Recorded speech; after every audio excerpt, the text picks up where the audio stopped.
ঘুম থেকে উঠেই আই অ্যাম অবাক! কী অবস্থা! ছাদে উঠেই পুরো বিষয়টা ক্যাপচার করে নিলাম। তোমাদের সাথে একটু শেয়ার করব বলে। তোমরা আমার সুখ-দুঃখের সাথী হয়ে গেছো।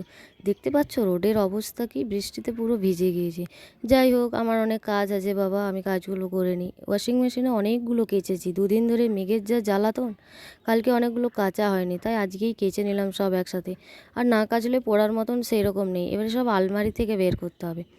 এগুলো সব বাধ্যতামূলক আমাকে ড্রাই করে নিতে হলো ওয়াশিং মেশিনে। সূর্যমামার দেখা মিলল না, অনেকক্ষণ অপেক্ষা করলাম। এগুলো করার পর আমি বাবুকে ওঠাবো, উঠিয়ে পরে ওর যা যা কাজ সেগুলো করাবো। কিন্তু উনি কী করছে সেটাই এখন ভাবার বিষয়। আমি কিন্তু দেখতে পাচ্ছি উনি এখন ল্যাপটপ নিয়ে বসে গেছে। ব্রাশ নেই, চা খাওয়া নেই, কিচ্ছু নেই। ওর উঠতে ভালো লাগছে না, ওর এত ঠান্ডা লাগছে। আর আমরা তো রোবট, আমাদেরকে সার্ভিস দিয়েই যেতে হবে। আমাদের কোনো টায়ার্ডনেস নেই, আমাদের কোনো খাটালি হয় না, আমাদের ঠান্ডা লাগে না, আমাদের গরম লাগে না। ওদের যা হবার হয়। ওরা হলো পুরুষ মানুষ, ওরা হলো আমাদের দেশের গর্ব, বংশের প্রদীপ। আর আমরা তো কি বলবো, অলক্ষী। এসি চালিয়ে বসে আছে আর এদিকে বলছে ঠান্ডায় উঠতে পারছে না।